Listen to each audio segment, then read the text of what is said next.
Šuvājevs Saeimā no tribīnes šķiet ir uzsācis savas partijas iziešanu no koalīcijās. Jāvirzās uz Palestīnas valsts atzīšanu, saka viņš. Kas tā par valsti mēs nezinām, karti Šuvājevs neatnesa.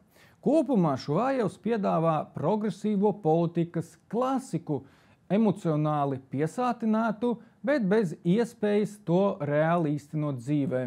Tikko viņš kopā ar saviem satelītu projektiem panāca, ka Hamas paliek tur, kur ir.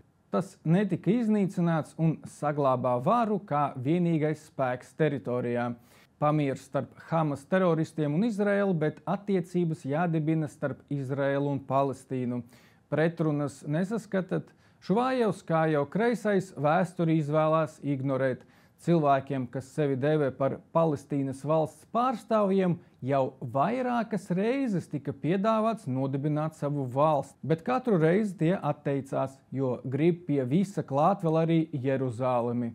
Kā tukšrunātais Šuvājevs taisās noslēgt vardarbības spirāli, ja vienā pusē ir tikai teroristi, un nodibināt Palestīnu, ja tā negrib neatkarību, bet vēlās būt par mūžīgo upuri?